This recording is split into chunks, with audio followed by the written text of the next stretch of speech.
Welcome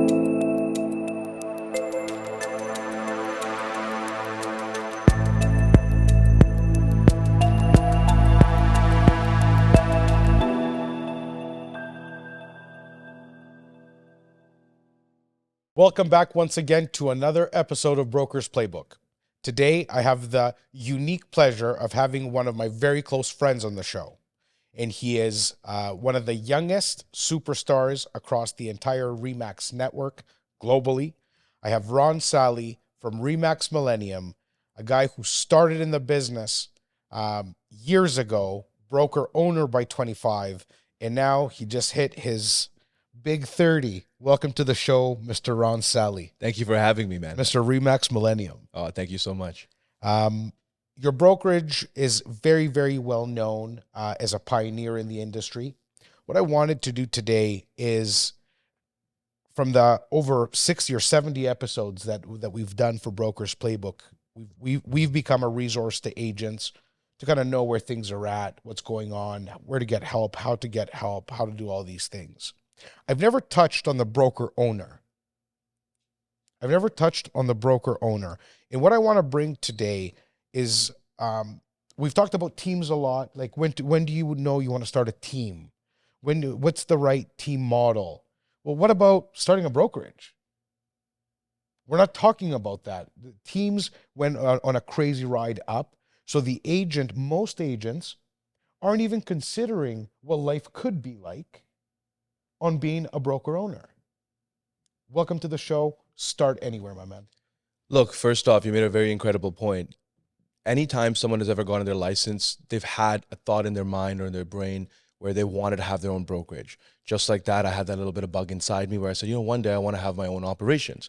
And having your own operations usually stems from, I think I can do it better. I'm seeing somebody else run something. I've been part of multiple brokerages. I'm seeing the operations. I want things to be done this way. I want things to be done that way. Why don't I just do it myself? And that's the first thought that comes to everyone's mind. First off, I realized early on that when I did jump into it, that this is not for everyone. And even myself, when I threw myself into the role of broker owner, I said, okay, cool, I'm Mr. Hotshot now, I'm broker of record. But what does that mean? It doesn't mean jack shit. First off, why do you want to be broker owner? What is it going to do for you, or what is it going to do for everyone else? Because really what you are is you become a large mentor to your community and your brokerage. And now you have the responsibility of breeding the next set of agents in the industry. Whether they're seasoned, whether they're brand new agents coming off just from their course, you have a major responsibility to make sure that they adhere to the rules, the responsibilities, the ethics of the trade of real estate. And also, you're responsible in leading and shaping the industry when you're at the top of an organization, because what you deem acceptable as practices is what they are going to keep pushing the envelope on, etc. And we all know, and we've all heard of a million different bad practices agents do, but we also, because of social media, we get to see firsthand all the amazing things agents do. Yeah. In my opinion, agents have become leaders in their successful agents have become leaders in their communities. Yes. And I define success very simply, not by money, but by the respect a community bears against any service provider. There is car dealers who are heroes in the world. So many, because they support, they're philanthropists, they lead the community, they want better. Agents have found themselves now in a place of the world where if you want to penetrate a community, you have to give to the community. Exactly. You have to. You can't fake it. There's no two ways about it. When you're leading hundreds of agents every day, where do you start? Where is you enjoy, and I know you do because I've been to many events at your brokerage as a guest, you enjoy a tremendous culture. Where does one begin to evaluate or how to create culture within an organization? You first have to start off with asking yourself a question. If I was an agent and I was to join an organization, what does that look like for me? what are my expectations from the organization that I want to be a part of? And for everyone, that's going to be very different. For some people, it's training. For some people, it's events. For some people, it's resources. For some people, it's access to the leadership. For some people, it's availability. Each person, or amenities within an office, each person is going to have their different requirements of what they want for their business. So the first setup of the culture that we talk about is asking yourself, what do I want to create? And what is going to make the best platform for agents to harness the culture? What is culture at the end of the day? It's a community of like-minded individuals that want to operate a certain way, that think a certain way, that want to be a certain way, and that's the culture, whether it be clothes. What do you think defines the culture at Remax Millennium, your brokerage? Being better than we were yesterday. So consistent improvement? Consistent improvement, availability. I would also say exposure. Exposure has been a very big critical success to our organization, where we really expose our agents to things that they generally wouldn't have the opportunity to have in the first place. That's incredible. And what kind of feedback do you get, for example, like, of course you get complaints. We all, like, I have a large team. We're part of one of the biggest franchises in Canada. Yeah. And there's always complaints and there's always issues. From positive feedback, what would you say the number one positive feedback that keeps you going is from your agents? Making sure that they are progressing, and if they are finding success with the services you're providing. If they're not achieving success or results or having growth in their business from the services you're providing, then there's no point of what you're doing. That means it doesn't work. And what kind of tests do you do? So let's say there are agents, and I mean, I'm one of those agents. I have given it much thought many times to start my own brokerage or to pick up a franchise, etc. And I will also share why I haven't, for example. But every time I gauge, is that something for me? Do I want to do that? The questions that I ask myself is, do I believe enough in the business model of brokerage? What is those critical, the KPIs that you can make a decision on that? Because if you're not practicing sales of real estate, the margins and the business of real estate brokerage is a world apart of real estate sales. Absolutely. Like nothing to do with each other. Yeah. When you're making decisions to lead your agents to success, what technologies to provide, what to invest in, how do you make those decisions? What do you consider? I look at it that if an agent was to use something in their business, whether it be a CRM, whether it be marketing resources, whether it be having access to opportunities, a lot of times they have to go outside of their organization to find it. Most operations, from what I've realized, offer three basic things, if they do at least. And one of those things starts with a brand, if it exists.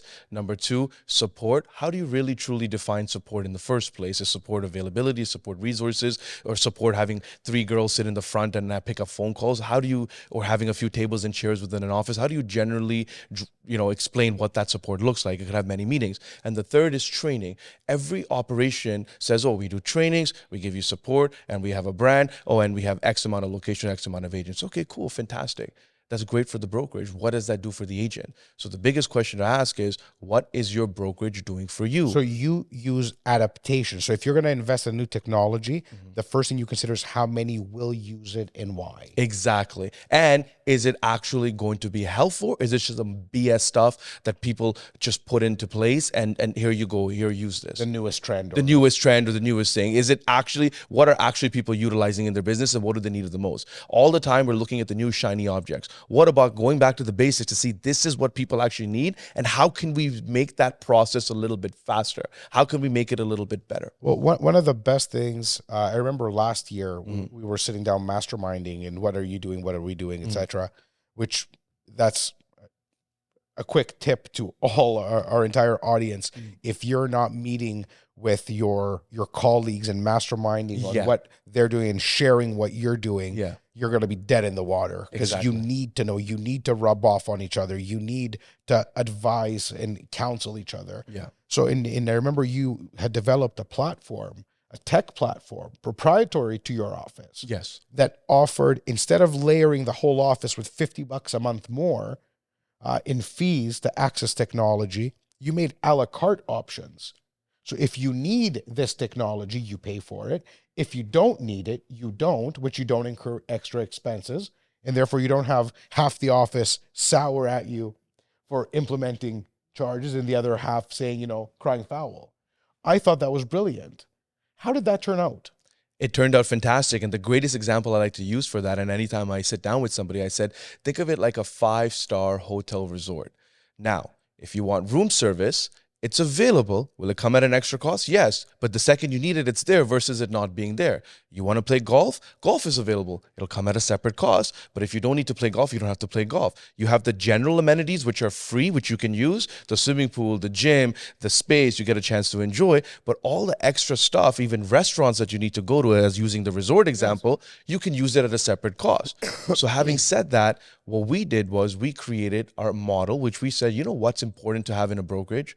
In-house everything. Generally, most agents will outgrow their brokerage because it's the same stuff over and over and over and over again. How do I stop anybody from outgrowing their brokerage? And that's why we created models in our organization, such as in-house marketing, in-house pre-construction, in-house mortgage, our training academy, to events, to parties, to get together, to administration services provided. We do all the administration for the agents, and then backed up by one of the largest brands in the industry. Not only that, our back-end tech platforms, which allow you from your phone to access resources as you need them, or you go to your desktop portal. Well, I mean, and I will say this a million times because any of the serious players in this business offer cutting edge tech. Yeah. And we are all investing in them. I know I'm a Royal LePager, you're with Remax. I know what Royal LePage is investing in. I know what Remax is investing in. And it's for me, like maybe the brands can be competitive. I have zero. Yeah. Because I could be at Remax tomorrow and I would still do what I need to do. Exactly. Royal LePage, it's a matter of finding, in my opinion, 99% of it all is culture. Where do you fit in? Yeah. And you should always choose not the top brands, the top people. There's a reason, for example, in my opinion, that Royal LePage has attracted me. Yeah. There's a reason Remax has attracted you. Mm-hmm. There's a reason Century 21 has Tony. And so the top people, whatever the brand is, are always going to be top people. Mm-hmm. But they make the brand because that brand may foster the values that you have. Right. So I think where I want to go with this is, if you're going to be considering becoming a broker owner and you dropped and maybe we'll run through how you actually did it. Sure. But we ran through some of your top considerations of what you invest in, the type of culture that you foster, why you foster that culture, because you believe in never-ending improvement, which is one of my founding principles of Kaizen. Yeah, Kaizen, It's to move forward. So I get it. I want people to be able to understand that those are not by coincidence. They're not by chance. Those considerations. If you want to succeed and you started in Vaughan, now you went to Brampton, and I know as a fact that you're going to continue to grow. And of course, I wish you success. For anybody considering broker owner as their future, those are absolute key, are they not? I agree with you. And I think more than anything, if anybody was to right now start their own brokerage, the biggest question to ask yourself is why? Number two, what are you doing for others? Don't think about what you're doing for yourself. What are you doing for others? Number three, does your model actually work? You got to have a model in the first place. What is your brokerage about? Or are you generally just doing what everybody's doing? Because if everybody's doing, then you fall in a mainstream level of, all right, cool. They're also offering the same thing. They're also offering the same thing. How do you set yourself apart? Number four, the most important aspect of it all is your model or your business plan that you have, is it sustainable? Can you actually afford to carry it out as the beast grows? Can you afford to provide large level of services? For example, a lot of times when people start their brokerage, the first thing they start off with is, we give you free leads. We give you free leads, come join us, free leads. You've seen it more than ever altogether. Yes. Now, Ask yourself, if you running a successful team of the leads that are being provided, maybe when you have 5 people, it's easy to manage. You have 10 people, sure, 15, okay. But when you're growing your brokerage and you get to 80 people or 90 people or 100 people, can you afford to actually hand out that many leads on a consistent level? And how can you measure the closing ratios of all those leads that are being provided? So right away, your model falters through. Well, you just hit the biggest KPIs for teams, which is leads in, conversion out. And on a scalability basis, it is not. For a brokerage, it is not the way to succeed. And that's simply because not everybody's committed to converting in success. Yeah. So your top 10 percentile will not be able to close because they simply are not made for real estate. They just don't know it yet. Exactly. So you can't keep giving paid leads to people that can't close, because that's how your ship will sink. And then the other thing is, when you start a company, don't try to be someone that you're not.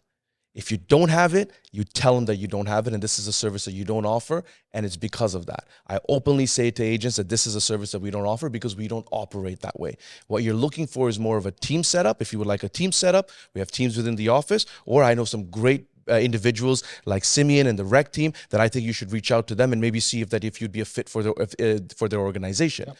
So having said that, everybody's models are going to work very differently. For someone, that's very important. Like for you, you said culture is the biggest thing 100%. Of all. For me, that's the same thing. So that's why we're aligned together. Now, for someone else, it may not be the case. I've had agents sit there. I don't need anything from you. All I need is just the brand, and I just need a space to sit out of work of, and don't bother. They're transactional. They're transactional. And for them, that's great. I have an agent in my office, never bothered me once, top producer every single year, does his own paperwork, does everything. If I could replicate 100 of those people, I would have wanted to replicate it. He does not need it. He just needs an office to sit out of, and he's the most pleasant individual, and he gets it done. No, there's different, and that's not a typical profile of the transactional agent. Exactly. He's an exception, and God bless him. But I personally don't encourage anybody to be transactional. I don't encourage, I just want to be left alone. I'm a hermit. I just want to do my business. Yeah. Because that's not because there's anything wrong with it, but because it's not long lasting. As a human being, we're social creatures to begin with. There's only so long you can bang out 80 calls a day closed in a room before you need more human interaction. You need relationship. You need bond. You need relationship. You just need relationship. Yeah. And when we're talking about going from agent to team to broker owner, for example, unless you value loyalty and relationship, you're going to have a very hard time. Very hard time. Ron, I love these insights. I don't want to finish this episode. I want the next 5 to 10 minutes. Give me a play-by-play of, let's call it, your 5 years as a broker owner. How did it start? Was this a family affair? Do you have a partner? Give me a play-by-play what the last 5 years were. Yeah, absolutely. So started it from scratch. My partner, who was my father, which is Sunil, initially didn't want to start the office. And I said, I'm going to go ahead and I'm going to do with it. And I actually just sit him down like, look, if I'm going to do this, either you come with me or you step aside and let me do this on my own in the way I want to do it. And then we had a conversation. He says, okay, fine. If we're going to do it, we're going to do it right. And initially when I first started, I said, you know what? I'm too young. I've never seen a young broker record. I think you should be broker. He's like, no. He goes, you wanted to do this. He goes, I'm partnering with you, but this is your responsibility. It's gonna be your baby. It's your baby. I don't want to be broker. I don't want any sense of responsibilities. I could be doing I want to handle my own operations on my own side, but this is your baby. So I said, okay, no problem. So that's how I became broker of record, and I started driving things moving forward. What I focused on was this. The first thing, if you're going to buy a product today off Amazon, online, what's the first thing you look at? How many other people have bought it? What are they saying about it? Does it actually work? Is the quality good? Does it have any faults into it? Is there a need for this product? Is it revolutionary? These are the questions that you ask when you're buying any kind of product online. Of course. And how many times have we bought items off of Amazon? Let's use that as an example because I'm very guilty of it. Same freaking product, but I paid $5 more because the reviews were higher. You've probably done the same thing because you don't know. You're seeing the other setup there where you're like, man, the reviews aren't the greatest, but it's the same product. I think maybe that product is trashy, but this one's a little bit better. And you would pay the $5 more and you would buy that. So the first thing I did was I said social proof. People need to see what's happening in my organization. Most brokerages fail because you don't know what the heck is happening in that organization. They're large, they have a bunch of agents, okay, cool, but you only get a chance to see it when you go in for a meeting. How do I close you, or how do I sell you, or how do I show you how great the organization is before you walk through my doors? I want to, what is longevity in the business? Having people wanting to join you before they even come in altogether. They're pre-sold. Which is the exact formula that we use as content creating real estate agents. My clients know me way before they ever meet me in person. Exactly. They know what I stand for. They know what they're going to expect as an experience. So you took what actually works in every business, not just real estate, Exactly, and applied it to the brokerage world. Exactly. I absolutely love it. So started with Google reviews, made sure our Google reviews grew right off the bat, because I used an example. I said, look at all the other brokerages you're interviewing. Where are the Google reviews? How can I teach you to do the same things if I can't do it myself? How can I teach you to be a better agent if I can't be a better broker myself? How can I teach you to go out and market and promote and advertise yourself to generate business if I can't do it myself? So I'm leading by example. Now tell me, out of the brokerages you're interviewing, which broker is leading by example? And I go silent and I sit back. So what am I doing? I'm questioning. It's too easy. None. So just like too easy. So what ends up happening is, so now social proof is the other thing. Then the other thing is, how do you drive the culture? The culture comes with people collaborating together. Now, if somebody lives 30 minutes away, another person lives 45 minutes away, another person lives 20 minutes away, and there's some people that may live an hour away depending on where they are, but they want to stay with the organization, you need to give them a reason to come in and attend an event or come together to meet other agents all together. You remember the old days? And when I say by the old days, I mean, I'm talking about pre-COVID. Like, being in the office was the most important thing that you can possibly think of. I would daily be in the office, and that's where we learned from other agents. We spoke with other agents. We connected at the coffee counter. We connected at just hanging out and not doing something all day at the office, and just having a simple conversation about business and vibing with another agent. And you're like, wow, I'm seeing this person is getting this many listings, or they're doing all these sales. I picked up 1 or 2 points that now I can implement in the business.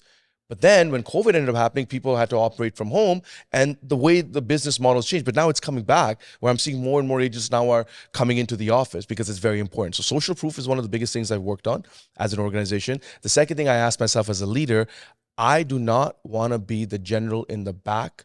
I want to be on the ground floor in battle with my people. So I'm in battle with my people.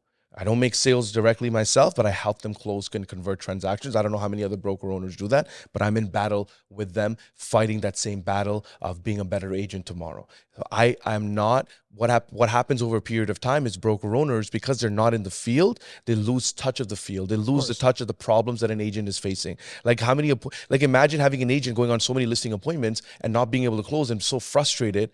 And then a broker owner is like, oh, the last listing appointment I went on was 15, 20 years ago. You know what I mean? So you want to be in the battle with your agents. That's the other thing I focus on. I said, I'm going to be in the battle with my agents as long as I can be in the... Well, I believe in servant leadership is the term I would use to kind of describe what you're describing. And servant leadership, we're aligned on many levels, which is kind of why we're both speaking in parallel.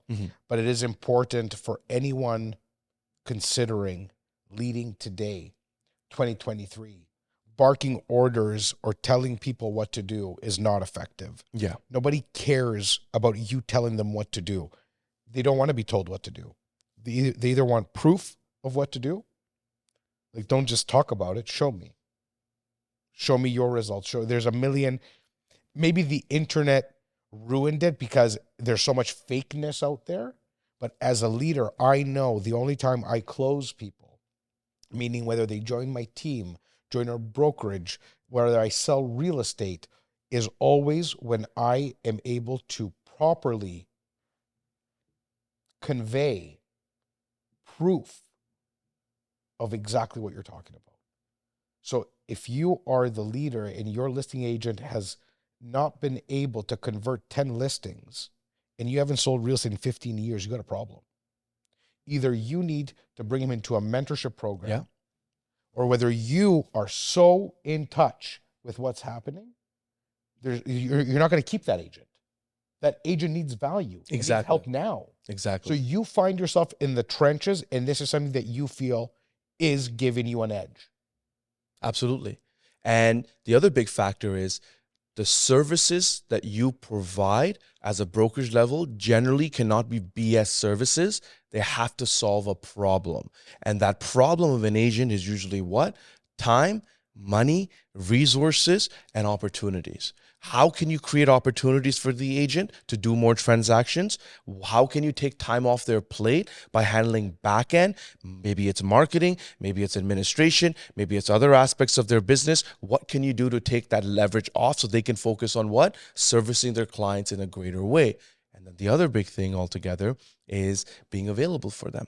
Now, what happens is when you're starting as a broker owner, you have more time to give. As you grow as a broker owner and you start hiring agents like the way I have, your time becomes limited. So now you have to create a stronger organization where you have enough people that can also be helpful, your right hands, your left hands, that feel the same way about your organization. So anybody that wants to start a brokerage right now that's probably watching this podcast and is thinking that, can I be broker owner? Yes, you can be broker owner, but ask yourself, why do you want to be broker owner? What could you do to solve a problem that doesn't exist today, or a problem that exists today that you can solve? And the other big thing is, how can you create a sustainable business for yourself? Because in order to provide those services to these agents, they come at a cost. So how do you generalize the cost so you're also able to feed the beast and make money? Because this is the work that I do. In order for me to get a certain healthy return, I am able to invest more into the organization. If you as a brokerage is not making money, how are you going to continue to put funds in for other agents? And that's what agents don't understand. So when you go to an office that says, oh, well, my fees are next to nothing, or my splits are next to nothing, no problem. You as a brokerage have to be able to justify the splits or the fees or the services based on the services that you provide. You have to be able to justify it. And what it comes down to, and again, it's value proposition 100% for the agent. I mean, looking at the GTA, because we have an audience at this point that's kind of global throughout North America, for sure, is 80% of our audience. But like right here, like we're based out of the greater Toronto area, and there are brokerages. I'm not going to call them discount brokerages, but there's different broker models. There's brokerages that don't offer frills, meaning full value, marketing departments, administration support, nothing. For the agent, and they're one of the biggest brokerages in Canada, by the way, and they're called Right at Home. Yeah. This isn't an advertorial for anyone, nor is it slamming it. I think Right at Home is one of the most brilliant brokerages ever. They attracted the agent who's either part-time, who is not going to be changing the world with their team potentially because they don't need the support, or they have their own way of doing things, and all they want is that real estate process to be able to get through the paperwork with trust accounts and everything else. So if you are that person, Right at Home is a brilliant model that attracts you. If you're looking for full service support, all the bells and whistles, access to staging, access to all the millions of things that now exist, that brokerage will not work for you. You'll have to look at the other brands or create your own. Yeah. I think we've done a good job today. I feel good with the topics we covered. To all my brothers and sisters in the business, Ron Sally is one of the most humble broker owners, involved broker owners in the business. Again, I've said this a million times, brands mean nothing to me. People mean everything to me. He would take a call from anyone. If you have questions, please hit us by email at communityofbrokersplaybook.com. If you want to go direct, by all means do, but he's a busy man. It's Ron Sally, and he's with Remax Millennium. Google it. You can find him on all his socials. And of course, on all the links below, you're going to find all of Ron's information. Ron, I want to thank you so much for coming onto the show, dropping and sharing all your insight. We appreciate you, my man. Thank you for having me. It's been an absolute pleasure. Awesome. We'll see you soon. Thank you.